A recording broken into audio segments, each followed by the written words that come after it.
Question de Valérie Wagner. Bonsoir Monsieur Asselineau. Quelle est votre analyse de l'assassinat politique de François Fillon? Qui tire les ficelles?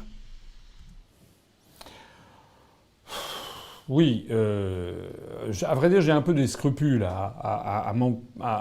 comment dirais-je, à donner mon point de vue sur les affaires concernant les uns et les autres.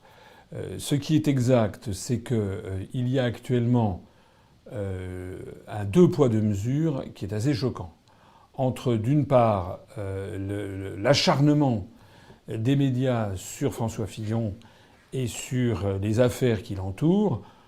Ce qui ne vaut pas, d'ailleurs, de ma bouche, ça ne vaut pas absolution. Bon, il y a des choses qu'il a commises sur lesquelles qui semblent quand même pas très très claires. Ça, c'est un point. Mais ce qui est très choquant, c'est de voir à quel point les grands médias se focalisent et en rajoutent, et en rajoutent, et en rajoutent, et en rajoutent encore sur ce seul François Fillon, alors que d'autres, finalement, passent à travers les gouttes. Voilà. Notamment M. Macron. M. Macron, il y a des quantités de choses qui circulent à son égard, notamment sur des frais de bouche qu'il aurait dépensés à Bercy pour le compte de son parti politique en gestation. On ne sait pas du tout qui finance d'ailleurs ces espèces de shows à l'américaine qui doivent coûter des fortunes. Qui est derrière? Là, la presse ne s'y intéresse pas. De la même façon, on a à peine fait évoquer le fait que finalement, ce que faisait M. Fillon, il y a des dizaines de députés qui le font, ou qui l'ont fait, d'employer un frère, une sœur, un conjoint, un fils à l'Assemblée nationale. Moi, j'ai vu circuler sur Internet, je ne sais pas si c'est exact, mais il y avait quand même des quantités au moins, j'ai vu plusieurs dizaines de parlementaires qui faisaient la même chose, auxquels il faudrait demander des comptes. J'ai même vu que c'était le nom de M. Dupont-Aignan était dedans. Et puis on ne s'intéresse pas beaucoup non plus à ce qui se passe du côté de Bruxelles, où, si j'ai bien vu, la Commission européenne a demandé à Mme Le Pen et à M. Gollnisch, qui faisaient la même chose, de rembourser leur somme. J'ai même vu d'ailleurs un communiqué de M. Gollnisch qui saisit la médiatrice européenne, s'il vous plaît, pour demander qu'il ne rembourse pas les sommes qu'il a indûment perçues. Et M. Gollnisch qui saisit la médiatrice européenne, vous trouverez ça sur Euractiv ce soir, en se prévalant de sa qualité de citoyen européen, s'il vous plaît. S'il vous plaît.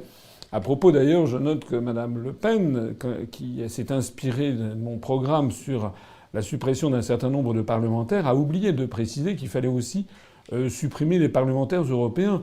On comprend pourquoi. C'est parce qu'elle tient quand même beaucoup à son poste. Voilà.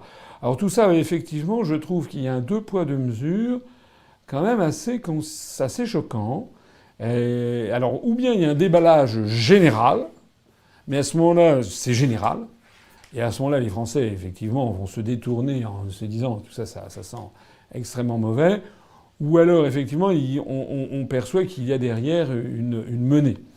On voit bien qu'elle est évidemment le bénéficiaire que souhaitent les grands médias. Tous les grands médias, toute l'oligarchie essaye de promouvoir M. Macron. D'ailleurs, c'est un secret de polichinelle.